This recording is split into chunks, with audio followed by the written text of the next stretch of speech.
कर्म करो, श्रेष्ठ रूप से करो, to the best of your ability, और इतनी हिम्मत रखो कि अस्तित्व ने मेरे कर्म को स्वीकार किया है, अब फल जो आएगा वो स्वीकार करने के लिए मैं तैयार हूं। फल कभी बुरा नहीं होता, फल कभी गलत नहीं होता, फल कभी कम नहीं होता, हमारी अपेक्षाएं उस फल की क्वालिटी को बदल देती हैं। हम ये कहते हैं कि हमारी अपेक्षा के अनुसार कर्म फल नहीं आया। हम कभी ये नहीं देखते कि मेरा कर्म कैसा था। कर्म यदि श्रेष्ठ हो, क्योंकि सृष्टि की जो सिस्टम है वो परफेक्ट सिस्टम है, एक्शन एंड रिएक्शन।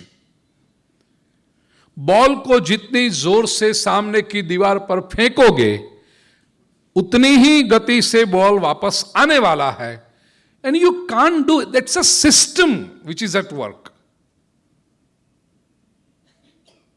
जो कर्म करोगे संसार में वो ही फल बनकर आने वाला है, योग्य समय पर योग्य स्थिति में आएगा ही। हमारा क्या है? हमारी जो अपेक्षा, हमारी भीतर की इंपेशंस, हमारा अधैर्य, एक तो हमारे कर्म की क्वालिटी को बिगाड़ता है और फल की अपेक्षा इतनी बढ़ा देते हैं कि जो भी आता है वो कम पड़ता है। किसान को श्रद्धा है, उसने जमीन के अंदर बीज बोया है, पानी डाला है, उसको भरोसा है कि 4 हफ्ते के बाद सैपलिंग आएगी, दूसरे 4 हफ्ते के बाद पौधा बनेगा, उसके 4 हफ्ते के बाद उसके ऊपर क्रॉप लगेगा, उसकी सीजन पता है उसको। नया नया कोई व्यक्ति हो, वो गुलाब का फूल ही उगाना हो, उसको बीज डाले अंदर गमले में और दूसरे दिन उगा कुछ, तीसरे दिन उगा नहीं उगा, 2 दिन हो गए, 2 दिन अभी तक नहीं उगा। तो अंदर से जमीन में से निकाल के बीज को ऐसे देखे, नहीं उगा, डाले वापस, और 2 दिन के बाद नहीं, अभी भी नहीं उगा, 4 दिन हो गए अभी नहीं उगा, वापस बीज को निकाल के वापस, ये उगने वाला होगा तो भी नहीं उगेगा। तेरा अधैर्य ही बीज को रोक रहा है, तेरी इंपेशंस। तूने अपना काम किया, गमले को अच्छा मिट्टी लाया, बीज डाला, फर्टिलाइजर लगाया, पानी दिया, रोज सुबह पानी देना है तो दे दे। Now have faith that the system is working. Don't interfere with the system, otherwise you are spoiling the result. भगवान श्री कृष्ण ये कह रहे, हम क्या समझते हैं, कर्म किए जा, फल की इच्छा मत रख। फल की इच्छा नहीं रखने से फल नहीं आएगा ऐसा नहीं, फल तो आएगा ही। कोई भी कर्म फल के बिना हो ही नहीं सकता। इसलिए तीसरे चरण में श्री कृष्ण को स्पष्ट करना पड़ा, मा कर्म फल हेतुर्भुः, फल के हेतु से कर्म मत कर, नहीं तो तेरा कर्म बिगड़ेगा, कर्म बिगड़ेगा तो फल बिगड़ेगा। Shri Krishna is so benevolent, वो हमारे भलाई चाहते हैं कि हमें अच्छे से अच्छा फल मिले, इसलिए कहते हैं कि जस्ट फोकस ऑन योर कर्म, फल की इच्छा से कर्म मत कर। एक सिंपल दृष्टांत से यह समझाऊं, समझ लो एक पेंटर है, आर्टिस्ट, कैनवास के ऊपर पेंटिंग कर रहा है। अब वो पेंटिंग करते करते, पेंटिंग करना ये उसका कर्म है, और वो फल की अपेक्षा रखे, ये पेंटिंग कितने में बिकेगा? 10 लाख रुपए मिलने चाहिए मुझे इस पेंटिंग के। नहीं नहीं नहीं, 10 लाख तो जरा ज्यादा होते हैं, 10 लाख नहीं देगा। 5 तो बहुत कम हो गए, इतना टाइम दे रहा हूँ, इतना बड़ा रॉ मटेरियल, इतने प्रेशियस कलर्स यूज कर रहा हूँ, ऐसी आइडियाज लगा रहा हूँ, फिर 5 लाख में नहीं चले, 8 लाख मिल जाए तो बहुत है। पेंटिंग करते करते, कर्म करते करते वो फल की अभिलाषा रख रहा है। होता क्या है, से 80% of his mind is in karma and 20% is in phala. That means 20% of his mind is creativity is not used for karma. To that extent the karma will suffer and hence जब ये painting बन के market में जाएगी तो the result will suffer. उससे अच्छा painting करते समय वो केवल वो ही सोचे कि I want to make the best painting. क्या मिलेगा वो मुझे देखना नहीं है, I just want to have create a wonderful piece of art. तो उसकी 100% एफिशिएंसी उसमें गई। Obviously the work will be of a great quality, और वो जब मार्केट में गया तो उसका फल अच्छा आने ही वाला है, उसका परिणाम मिलेगा ही अच्छा।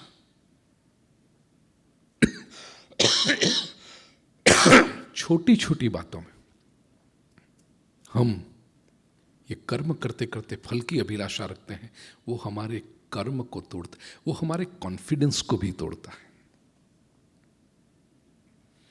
यहां कुछ नॉट वेरी सीनियर सिटीजन्स लेकिन 50-60 के पास यंग ओल्ड बैठे हैं और एकदम यंग जनरेशन भी। यहाँ बैठे हुए कुछ लोगों को पता होगा, जब आज से बहुत पुरानी नहीं, 30-40 साल पहले की बात है, भोजन बनाते समय पवित्रता का बहुत, शुद्धि, शौच, पवित्रता का बहुत, जब भोजन बनाते हो तो चख नहीं सकते। कितने लोगों, कितनी माताओं को पता है कि ट्रेनिंग, भोजन बनाते समय चखने का नहीं, भगवान का स्मरण करके प्रभु का थाल बनाना है, प्रभु को भोग लगाना है, इस भावना से बनाते जाओ। और माताएं सिखाती थी कि अच्छा ही बनता है वो, चखना कैसा। फिर डराने के लिए ऐसा भी कहा जाता था कि जो भोजन का बनाते समय चखते हैं ना, वो शाउड़ी बने,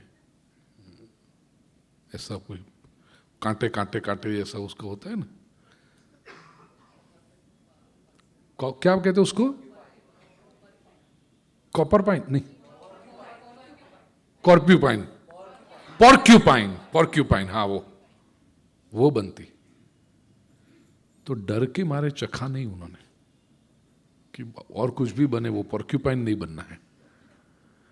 लेकिन उससे क्या हुआ कि कॉन्फिडेंस आ गया, नहीं चखना है, अच्छा ही बनता है वो। अब आजकल वो शुद्धता का, पवित्रता का कॉन्सेप्ट चला गया। नमक डाला, चखा, मिर्ची डाली, चखा, और हद तो तब आती है कि एक ही चम्मच से होता है, एक चम्मच रखी, वही चम्मच से चखा तो सबको जूठा ही मिलता है जितने लोग भोजन करते। What does this show? Confidence नहीं है कर्म में। और जो ये स्कूल के है ना कि चखना नहीं है, वो तो मेजरमेंट भी नहीं रखते, मेजरिंग कप भी नहीं रखते, ऐसा हाथ में पकड़ के डाल देते, चलो हो गया जाओ, और वो अच्छा ही बनता है। द क्वालिटी ऑफ कर्म इज इम्प्रूव। कहाँ है आराधना बेन? हाँ हम पता तो वो अच्छा ही बनता है। मैं नहीं, सुधीर भाई छे हमने चाखवानी आदत? कोई दे, दीपक भाई नहीं कोई दे, फिर मैं तो 2 दिन रहा हूं लेकिन मुझे पता है, इसलिए कहने का आशय है, फल की अभिलाषा जब आ जाती है तो कर्म की क्वालिटी बिगड़ती है, चाहे कोई भी कर्म लो। श्रद्धा रखो, मैंने कर्म अच्छा किया है तो फल सही ही आएगा, जो फल आ रहा है वो सही। दूसरी बात क्या होती है, लोगों को यह लगता है कि फल मेरी अभिलाषा के नहीं है तो कर्म छोड़ देते, वो गलत है। कर्म नहीं छोड़ना, माते संगो स्वकर्मणि।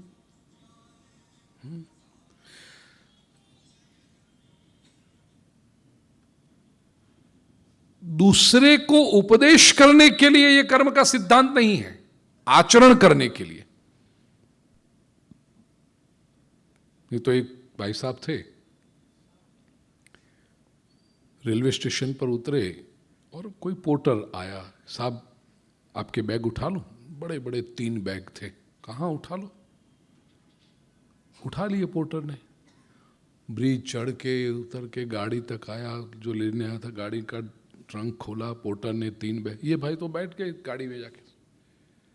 पोर्टर ने बैग्स रख दी अंदर, ट्रंक बंद की। फिर वो भाई साहब क्या है?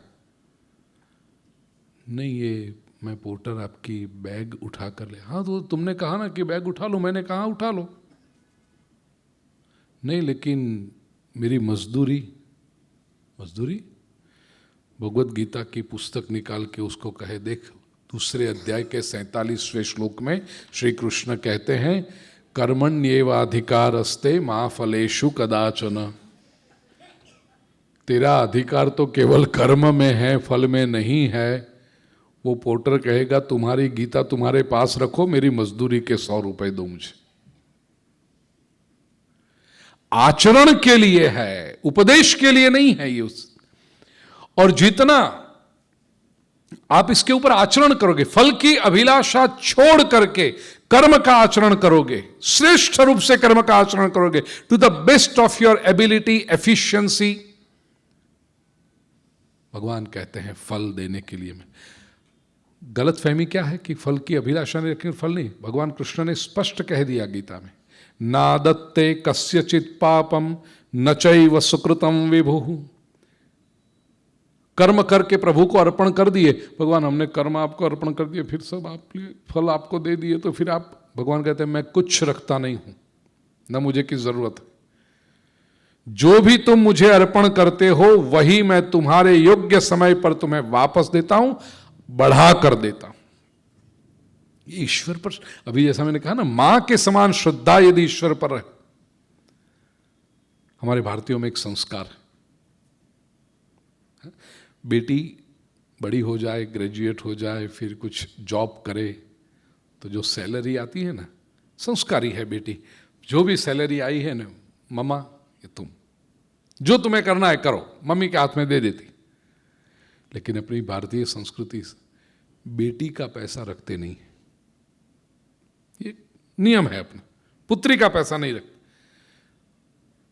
तो मम्मी कहते नहीं बेटे तुम्हारा है ना, तुम नहीं मम्मी तुम रखो ना, तुम्हें जो करना है करो, तुम्हें तो अपने लिए कुछ लाना है, घर के लिए कुछ लाना है तो खर्च करो तुम इसमें से।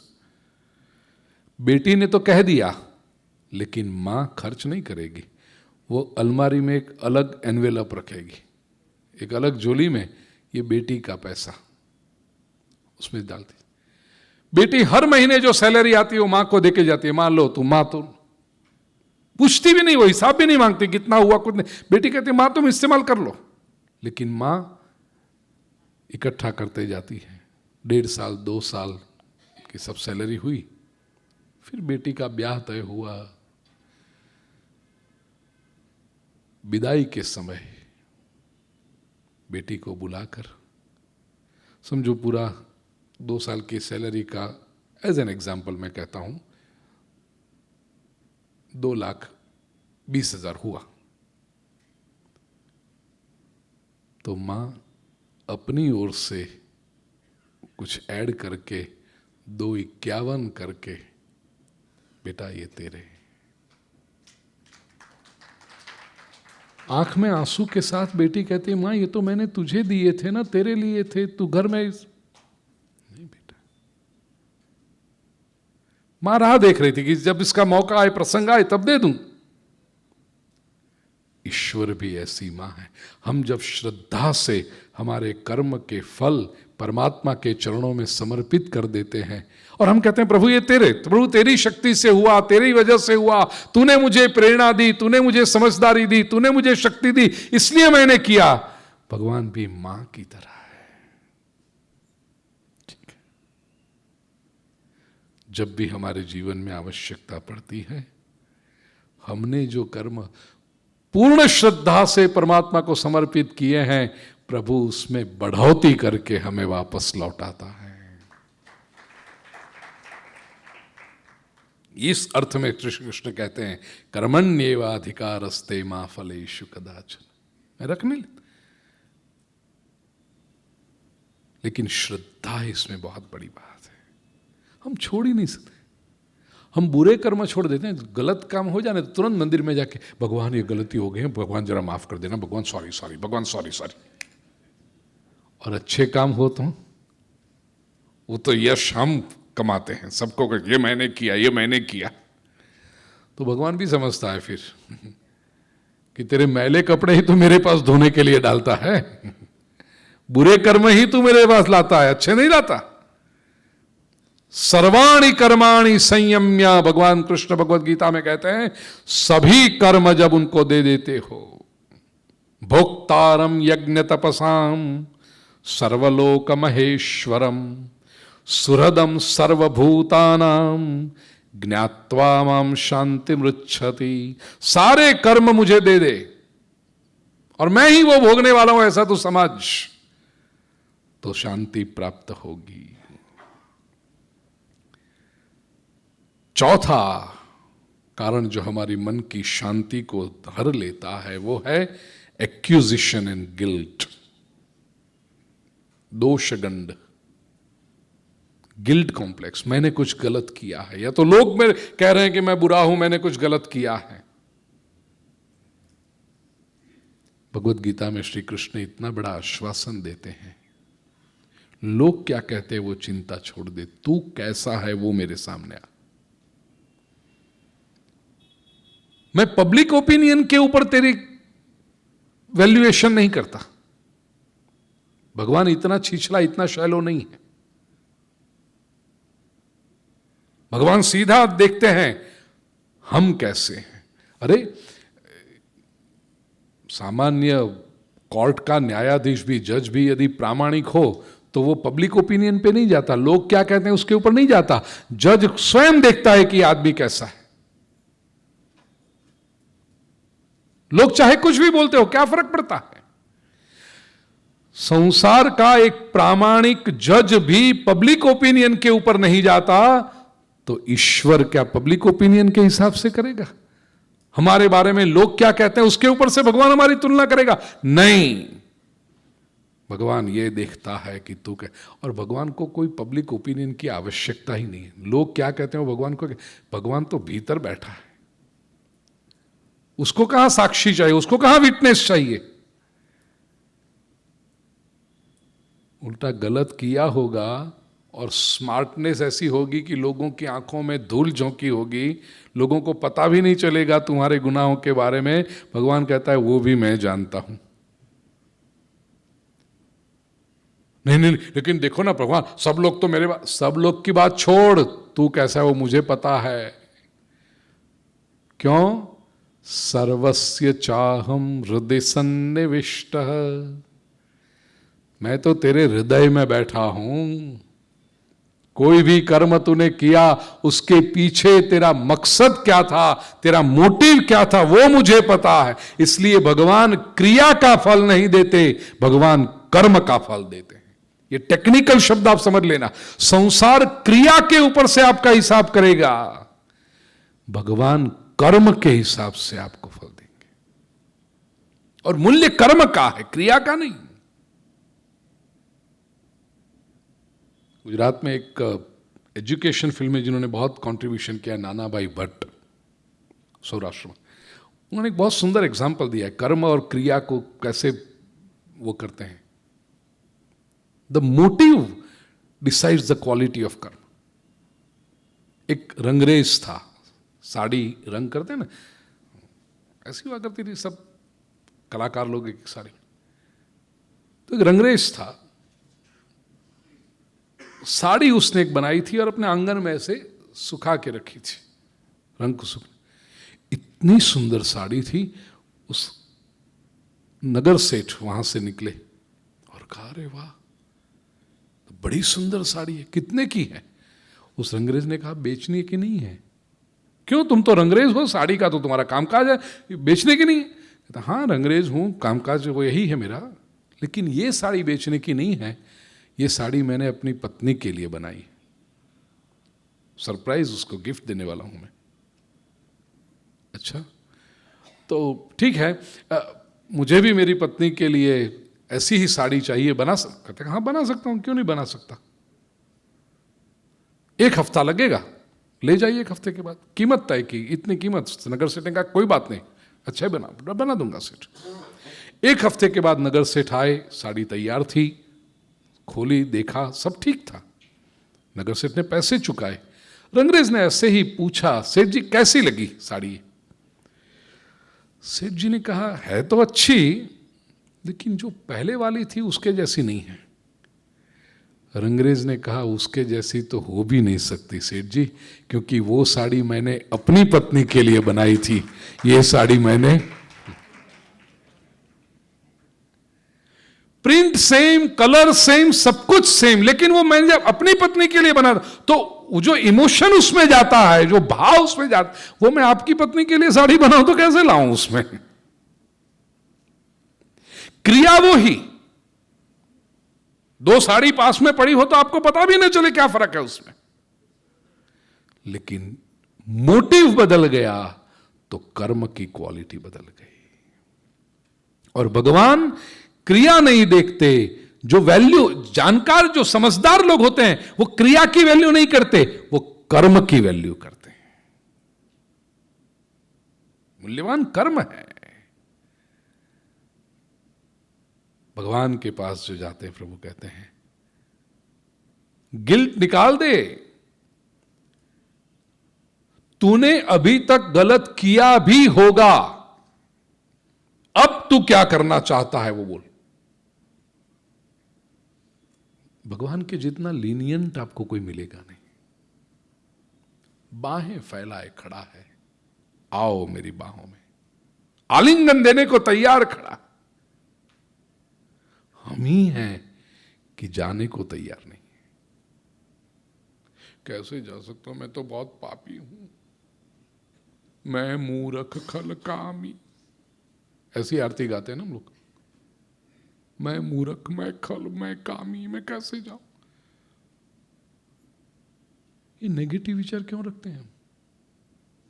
And mind is so creative.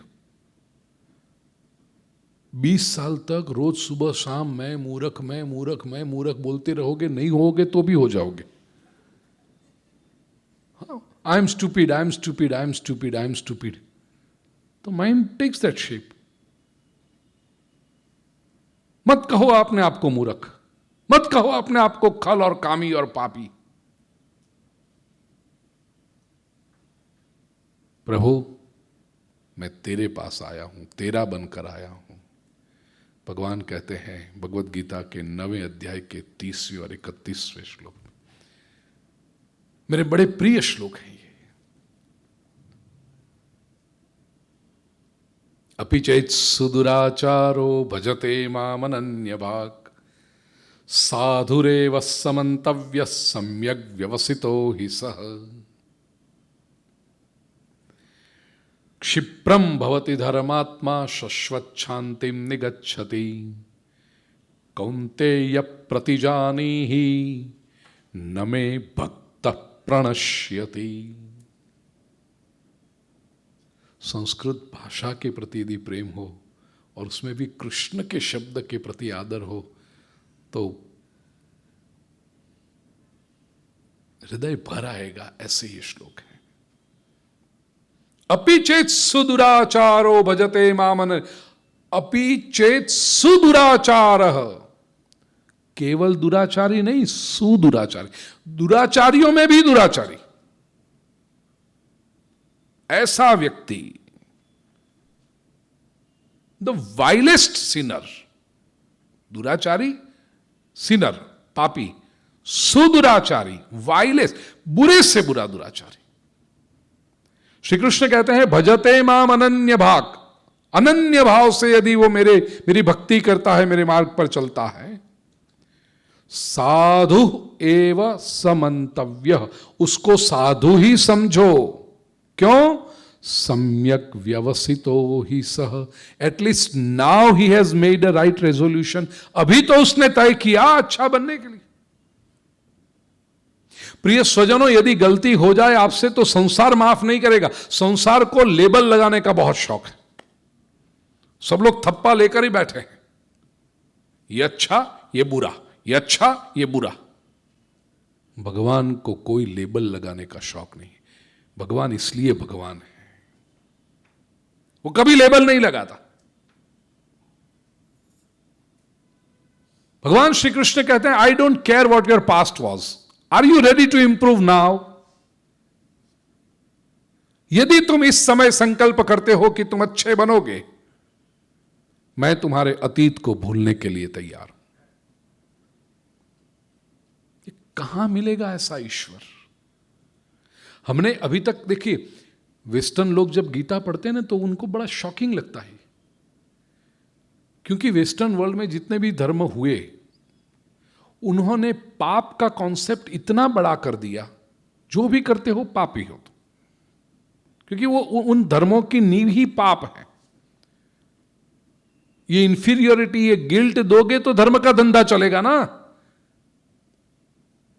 अरे तुमने तो बहुत पाप किए हो, क्या हो तुम, सामान्य कीड़े, जीवात्मा। ये जितना दबाया जाए उतना उस व्यक्ति के पास से कुछ निकलता। भगवान श्री कृष्ण कहते हैं, वैदिक सनातन धर्म कहता है, हमारे वेदों ने कहा कि मनुष्य का गौरव बढ़ना चाहिए, उसको पापी मत बनाओ, तुम श्रेष्ठ हो। वेदों ने कहा, अयम में हस्तो भगवान, अयम में भगवत्तरः, ये मेरा हाथ है, भगवान है, ये वेद कहते हैं। क्यों? क्योंकि इन हाथों से जो मैं सत्कर्म करता हूं, वो मुझे परमात्मा तक ले जाते हैं। ये पॉजिटिविटी तो देखो आप, चाहे कितनी भी गलतियां कर दी। पता नहीं, आज बार बार मैं ये मां का दृष्टांत दे रहा हूं। बेटे ने क्या, चाहे भूल भी की होगी, सारी दुनिया उस बेटे के ऊपर थप्पा लगा दे, सिक्का लगा दे, मां कभी नहीं लगाएगी। मेरा बेटा है, कुपुत्रो जाए तक क्वचिदपि कुमाता न भवति। मां को हमेशा एक आशा बनी रहती है, आज नहीं तो कल लौट के आएगा वो अच्छा है। ईश्वर को भी एक आशा बनी रहती है, ये मेरा जीव, ममई वांशो जीवलोके जीवभूत सनातन, ये मेरा है। अरे हम अपने लोगों के ऊपर आशा छोड़ देते हैं, भगवान नहीं छोड़ता। भगवान कहते हैं, साधुरेव समंतव्य, उसको साधु ही समझो, क्योंकि अभी तो उसने योग्य निर्णय किया। पछतावा एक बहुत मूल्यवान बात है, व्यक्ति को पवित्र कर देता है पछतावा। प्रायश्चित्त। और अगले श्लोक में जो कहा प्रभु ने, क्षिप्रम भवति धर्मात्मा, क्षिप्रम का अर्थ है तुरंत। जिस मोमेंट से व्यक्ति ने गलती छोड़ी, उसी क्षण वो धर्मात्मा बन गया। क्षिप्रम भवति धर्मात्मा शाश्वत शांति निगच्छति, उसी क्षण से वो शाश्वत शांति पाता। याद रखना, हमारे दोष, हमारे गलत कर्म, हमारी गलतियां ही हमारी शांति को छीन लेती। जिस क्षण आपने उसको छोड़ा, तुरंत शांति प्राप्त हो जाती। और जो अंतिम चरण कहा है ना प्रभु ने, कौन्तेय प्रतिजानी ही न मे भक्त प्रणश्यति। हे कौन्ते, हे अर्जुन, दृढ़ रूप से तू मान ले, मान ले, इतना ही नहीं, तू अनाउंस कर ये कि मेरा भक्त कभी पतित नहीं होता, न मे भक्त प्रणश्यति।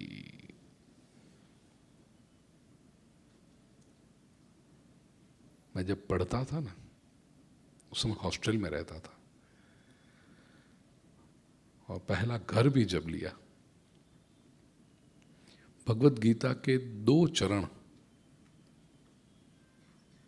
बार बार मेरी दृष्टि के सामने आए, इसलिए मैंने स्विच बोर्ड के ऊपर चिपका के रखे थे, पेपर पर लिख के स्विच बोर्ड के ऊपर चिपका रखा था। उसमें एक ये था, कौन्तेय प्रतिजानी ही न मे भक्त प्रणश्यति।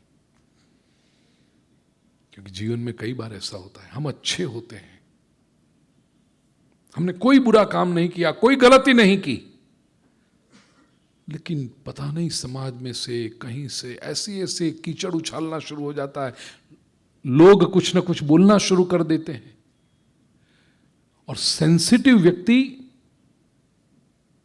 उसकी हिम्मत टूट जाती है। अरे मैं इतना अच्छा हूं फिर भी लोग ऐसा क्यों बोल रहे हैं, ये क्यों हो रहा है, अब क्या होगा आगे, एक तरफ मैं अकेला, दूसरी तरफ पूरा विश्व, क्या होगा, ये युद्ध कैसे जीता जा सकता है, the whole society is against me now. ऐसे जब होता है, प्रत्येक के जीवन में कभी ना कभी तो ऐसे क्षण आते हैं, जिस लेवल पर आप फैमिली लेवल पे सोचो, सोशल लेवल पे सोचो, नेशनल लेवल पे सोचो, जिस परिवार के लिए आपने अच्छा काम किया हो, जिस कम्युनिटी के लिए आपने अच्छा काम किया हो, वही फैमिली के या तो वही कम्युनिटी के लोग आपकी निंदा करते हैं, और गलत निंदा, झूठी निंदा, जो काम करने का आपने सपने में भी न सोचा हो वो आपने कर लिया, ऐसी बातें फैलाते हैं। You can't even dream of doing it. व्यक्ति टूट जाता है। ऐसे समय में भगवान श्री कृष्ण के ये शब्द इतनी प्रेरणा देते हैं, इतना आश्वासन देते हैं, भीतर से स्ट्रांग बना के रखते हैं।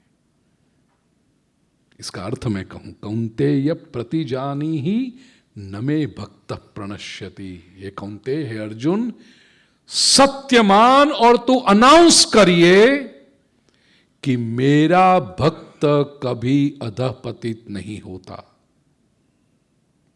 ये वाक्य के पीछे क्यों अर्जुन से कहते हैं कि तू अनाउंस कर?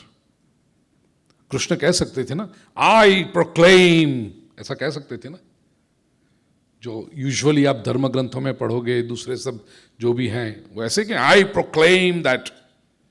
कृष्ण कहते हैं मैं नहीं करता, अर्जुन तू ये अनाउंस कर कि कृष्ण का भक्त कभी अधपतित नहीं होता।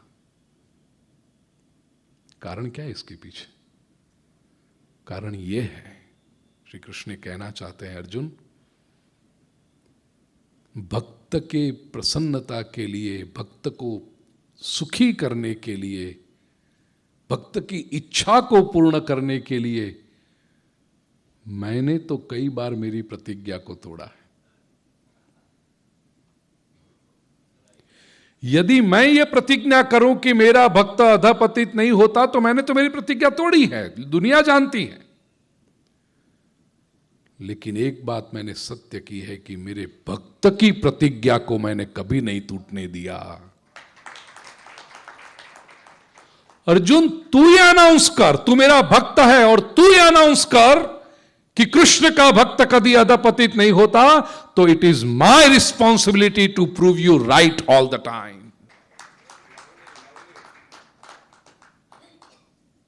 कौन्तेय प्रतिजानी ही न मे भक्त प्रणश्यति। अर्जुन तू ये अनाउंस कर। महाभारत के युद्ध में आप जानते हो ना, कृष्ण ने प्रतिज्ञा कर दी पहले। अर्जुन और दुर्योधन जब गए थे साथ लेने के लिए, तो कृष्ण ने तो द्वारिका में ही प्रतिज्ञा कर ली थी कि मैं शस्त्र धारण नहीं करूंगा, I will not take weapons during the war. Bhishma ने जब यह सुना तो भीष्म ने प्रतिज्ञा की कि मैं कृष्ण के हाथ में शस्त्र दिलाऊंगा। अब दोनों में से एक ही की प्रतिज्ञा सत्य हो सकती है, या तो कृष्ण की प्रतिज्ञा सत्य हो, वो शस्त्र धारण न करे कम वॉट में, या भीष्म की प्रतिज्ञा सत्य हो सकती है। भीष्म की प्रतिज्ञा सत्य हो इसलिए कृष्ण ने अपनी प्रतिज्ञा तोड़ी।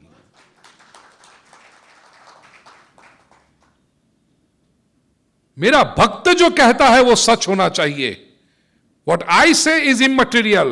What my loved one says is more important. परिवार में भी यदि हम रखें ना, मैं क्या कहता हूं यह महत्वपूर्ण नहीं है, मैं जिससे प्रेम करता हूं वो क्या कहता है और उसको प्रूव सत्य करना, यह मेरे प्रेम की निशानी है। अपनी बात को सच करना यह प्रेम नहीं है, यह तो ईगो है।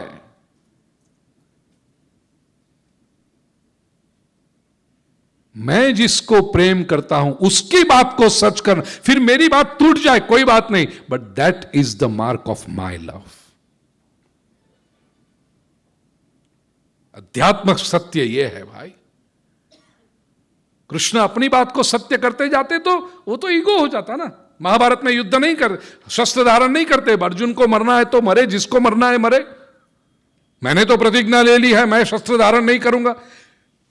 कितने छीछले लोग हैं, कितने शैलो। कृष्ण ने अपनी प्रतिज्ञा तोड़ी, कृष्ण झूठ बोले। तुझे अक्ल है कृष्ण क्यों झूठ बोलते हैं? ऐसे तुम उंगली उठाते हो कृष्ण के सामने। वो तो अपना बोला फोक भी कर देते, वो तो तोड़ भी देते हैं। क्यों तोड़ते हैं? उसके पीछे उनका जो प्रेम है। ये भूमिका जब किसी को दिल फाड़ के प्रेम किया हो तो कृष्ण समझ में आते हैं, नहीं तो कृष्ण समझ में नहीं आते। ये प्रेमावतार है। कृष्ण की टीका करना बहुत आसान है, टू क्रिटिसाइज। आपने तो पूरी कथा सुनी है, इसलिए पता है सारी लीलाओं की। मक्खन की चोरी करने वाला ऐसे नहीं मिलता था क्या उसको मक्खन? जरा सही संदर्भ में समझो उसे। 16,008, तू एक को तो संभाल।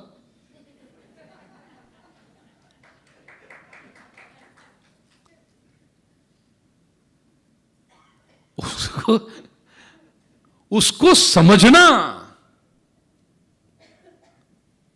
तो ये मेरा बहुत प्रिय वाक्य है। I can go on and on explaining this. मैं पूरे कृष्ण के जीवन को आपके सामने खड़ा कर दूंगा। कौन्तेय प्रतिजानी ही न मे भक्त प्रणश्यति। अर्जुन, मेरा प्रतिनिधि बनकर तू दुनिया से कह कि भगवान की भक्ति करने वाला व्यक्ति कभी अधपतित नहीं होता। चाहे दुनिया कुछ भी कह दे, क्या फर्क पड़ता है? दुनिया को मुड़कर आना पड़ेगा। इसमें एक बात याद रहे, Krishna is not giving free hand. कुछ भी कर लो बाद में, ऐसा नहीं। प्रायश्चित्त प्रामाणिक हो 100%, कि जो भूल हो गई, अब नहीं होगी।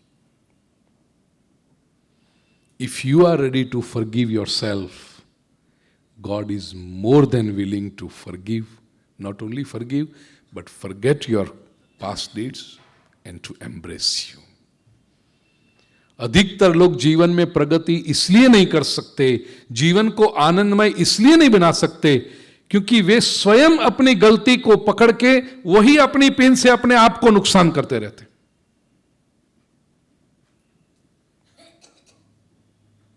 नहीं, make your life a celebration. To err is human but to forgive is divine. और भगवान डिवाइन है। यदि आप इंप्रूव होने को तैयार हैं तो ईश्वर आपका रास्ता और सरल बना के लिए तैयार है। ये पॉजिटिविटी भगवत गीता सिखाती है।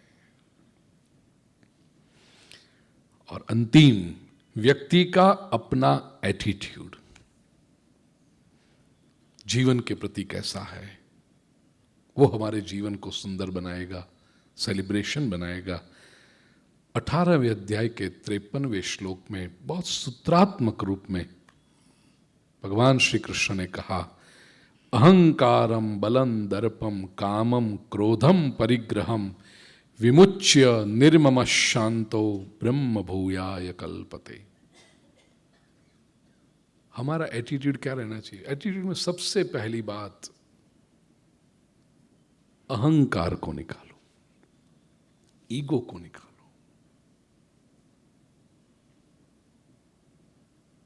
पिछले कुछ समय से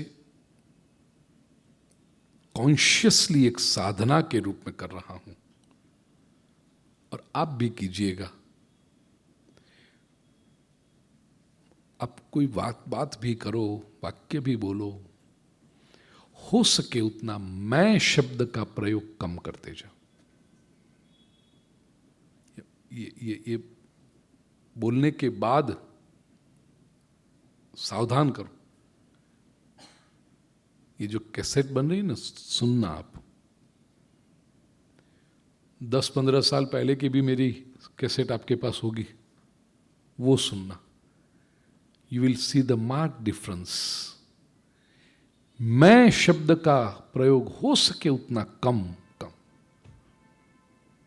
हो सके उतना ईगो कम कर दीजिए। कर नहीं रहे हैं, हो रहा है, ये अनुभव करो। इन्वॉल्वमेंट 100% होगा, एफिशिएंसी 100% होगी, लेकिन ये अनुभूति हो रहा है।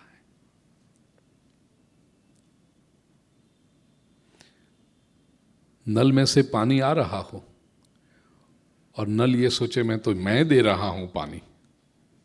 अच्छा, नल में ताकत कहां पानी देने की, आ रहा है,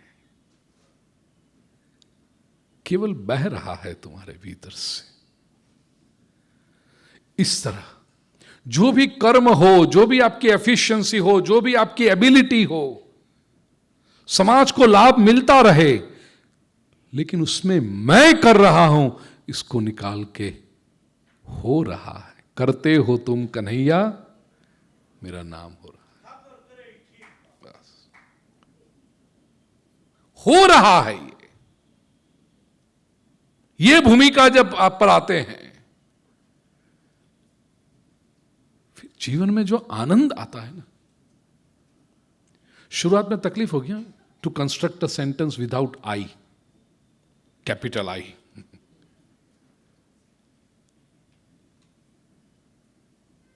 लेकिन जब वो आदत बन जाती है, धीरे धीरे हो गई। भाषा के प्रयोग के लिए कभी कभी उसके बिना चलेगा नहीं, लेकिन वो भी जब कॉन्शियसली करो तो चुभना चाहिए कि मैं यहां मैं का प्रयोग कर रहा हूं, आई के बिना नहीं चल रहा है। ईगो को कम कर दे, अहंकार।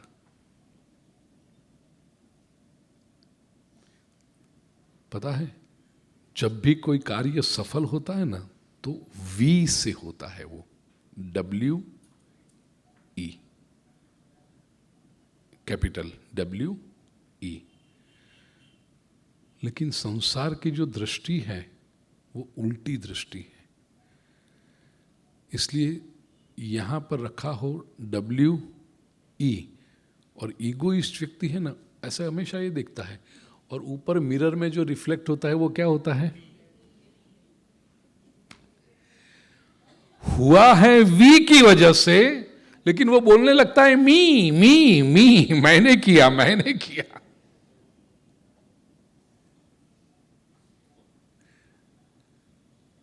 वो ईगो बॉडी लैंग्वेज की दृष्टि से ये जरा नम्र हो जाए, हम्बलनेस आ जाए, ह्यूमिलिटी, तो फिर पता चलता है वो मी नहीं था, वी था। क्योंकि कोई एक व्यक्ति से कभी कोई काम नहीं होता, सभी के सहकार से होता है। छोटा बड़ा, लेकिन सभी का कुछ न कुछ उसमें कंट्रीब्यूशन होता है। ये 4 घंटे तक प्रवचन भूपेंद्र भाई पंड्या कर ही नहीं पाते, और कुछ नहीं तो आप सुनने के लिए न बैठते तो आपका कंट्रीब्यूशन है कि नहीं? बहुत अच्छा प्रवचन हुआ, बहुत आनंद आया, बहुत आनंद। कब आया? आप बैठे थे तो आया, नहीं तो 3 बजे यहां आके हॉल खाली देख के चला जाता। इट्स वी, हम सब। जितना ये मैं कम होता जाए, अहंकार को छोड़ो। अहंकार अपने आप को सृष्टि का केंद्र मानता है, मेरे बिना नहीं होगा, मेरे बिना नहीं चलेगा, ये अहंकार है।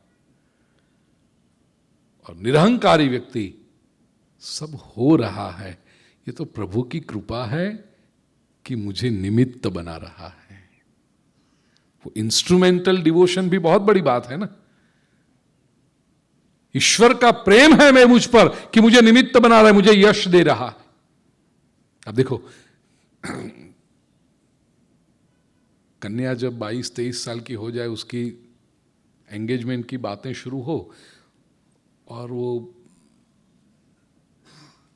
सोशल प्रपोजल हो, लव मैरिज ना हो, अरेंज मैरिज की बात चल रही हो, तो आज कोई मेहमान आए हैं, लड़की को देखने के लिए आए हैं, लड़की की बहुत इच्छा, 22-23 साल में नहीं, माम यार बहुत जल्दी है, अभी छोड़ो ना, लेकिन अब इतना अच्छा रिश्ता आया है तो लड़के वाले आएंगे, 4 बजे आने वाले, तो 4 बजे आ जाना, देखूंगी। लड़की तो गई है सुबह कॉलेज में, माँ ने दिन भर में सब तैयारियां कर दी, घर साफ कर दिया, विंडो कर्टन बदल दिए, फ्लावर अरेंजमेंट कर दी, और 4 बजे उनको जो स्नैक्स देने हैं उसके लिए भी तैयारी कर दी, सब कचौड़ी, पात्रा,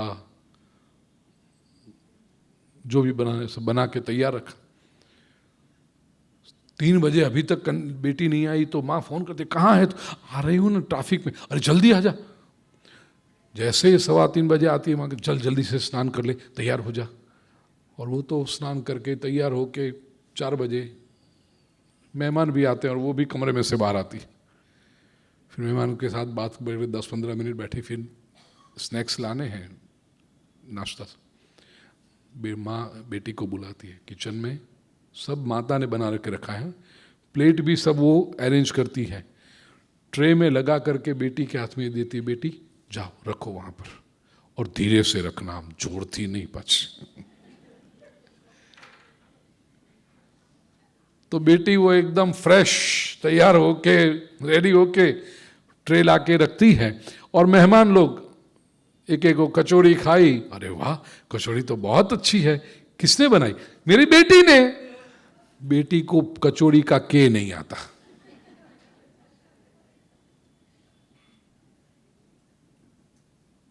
क्यों? ये क्रेडिट क्यों दी? पुत्री के प्रति प्रेम है, ये परिवार अच्छा है, ये लड़का अच्छा है, ये घर में यदि तय हो जाए तो मेरी बेटी सुखी होगी, प्रसन्न। इसलिए पूरा यश मेहनत माता ने की, निमित्त बेटी को बना दिया। भगवान 11वें अध्याय में कहते हैं ना, निमित्त मात्रम भव सव्यसाच मयि वैते निहता पूर्वमेव। अर्जुन, ये सब मैं कर चुका हूं, तुझे केवल निमित्त बना रहा हूं, माध्यम बना रहा हूं तुझे। और वो भी कितने गर्व की बात है। उस वक्त पुत्री को कैसा होगा कि मां देखो, बेटी का प्रसंग है, बेटी का अच्छा हो इसलिए, नहीं तो ऐसे कोई रिश्तेदार आए होंगे और पूछा जाए कि कचौड़ी किसने बनाई, तो अरे मैंने बनाई, पूरी रेसिपी दे देगी वहां पर वो, तब वो बेटी का नाम नहीं देगी। मां को यश चाहिए नहीं चाहिए ऐसा नहीं, लेकिन पुत्री का भला हो इसलिए, पुत्री के प्रति प्रेम है तो यश दे देती है, बेटी तूने बनाई। पिता को अपने पुत्र के प्रति मेहनत पिता ने की, पैसा उसने कमाया, लेकिन मंदिर में जब दर्शन करने जाते हैं ना, तो 5 साल के बेटे के हाथ में पॉकेट में से पैसा निकाल के पिता देता है, बेटा जय जय के पास रखो, भगवान के पास रखो। क्यों? मेहनत पिता ने की ना, उसको नहीं आता भगवान के पास रखना। मेरा बेटा है, उसके प्रति प्रेम है, निमित्त मात्र, बेटा तू निमित्त बन, तेरे हाथ से। ऐसे ये सृष्टि में करते सब भगवान हैं, लेकिन भगवान हमें निमित्त बनाते हैं। तो इस संसार क्या भक्तों का यश गाते, अरे इन्होंने बहुत अच्छा किया, लेकिन भक्त को जो कर रहा है उसको पता होना चाहिए, ये मैं नहीं कर रहा, मेरा प्रभु मुझे निमित्त बना रहा है। तो ईगो के बिना रह सकते हो आप, नहीं तो यहां हवा भर जाना बहुत आसान है। इतना जरा कुछ हो गया कि बलून की तरह उड़ता है व्यक्ति ईगो में। तो डाउन टू अर्थ रहना, सरल रहना, ये तभी संभव है ईश्वर के प्रति पूर्ण श्रद्धा हो, मेरा प्रभु कर रहा है और मुझे निमित्त बना रहा है, तब अहंकार जाए। और जो जब अहंकार गया तो बाकी की सारी बीमारियां उसके साथ चली जाती। बलम दर्पम, दर्प का अर्थ है ईगो, ये कामना चली जाए। जब अहंकार ही नहीं है, कामना किसके लिए होती है? कामना का अर्थ क्या है? मुझे ये चाहिए। अब मुझे ही नहीं रहा तो फिर चाहिए कहां आया? अहंकार ही चला गया तो कामना अपने आप ऐसा कर, ठीक है, लेकिन ये नहीं हो पाया, कोई बात नहीं, नहीं हुआ, कोई बात नहीं। आज भोजन में ये बनाएंगे, आपको बहुत प्रिय है ना, अच्छा बनाओ बनाओ, अच्छा, बहुत अच्छा, लेकिन शाम को ये नहीं आया। दम आलू बनाएंगे, अच्छा दम आलू बहुत दिन से नहीं खाया, दम आलू बनाओ, लेकिन शाम को देखा खिचड़ी, काई वांधो नहीं, सो वो हट दम आलू कहा था नहीं बनाया, ऐसा नहीं, खिचड़ी खिचड़ी कुछ। ये सुनकर आपको इतनी प्रसन्नता होती है, जीवन में आचरण करोगे तो आपका जीवन सेलिब्रेशन बनेगा कि नहीं?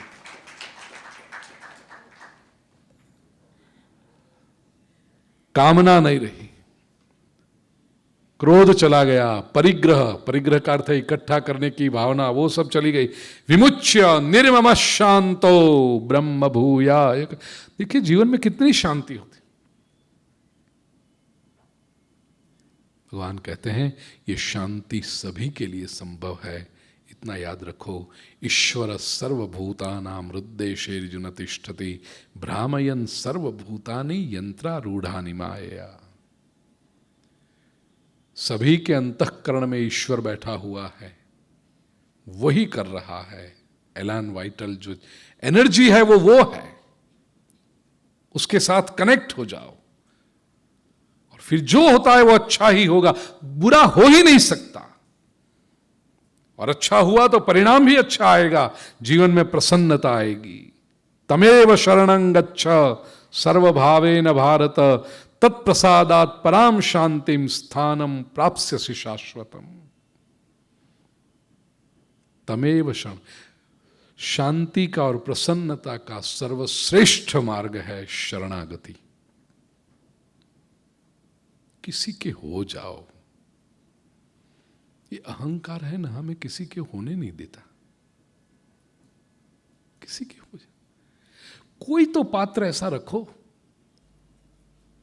संसार में कि तुम जो कहो वो करेंगे, बस तुम्हारे सामने मेरी कोई इच्छा ही नहीं, तुम जो कहो वो यस। एक पात्र तो ऐसा हो और फिर देखो कैसा आनंद आता है। किसी के लिए छोड़ने में जो आनंद है ना, वो अपनी जिद पक्की करने में नहीं है। झुकने में जो आनंद है वो झुकाने में नहीं है, क्योंकि झुकाने के बाद बहुत बड़ी रिस्पॉन्सिबिलिटी आ जाती। इसलिए पुराने जमाने, आज की बहनों की बात नहीं कर सकता, लेकिन पुराने समय की जो बहनें थी ना, वो बिल्कुल झुक जाती थी और बड़ा कैलकुलेटेड मूव था वो।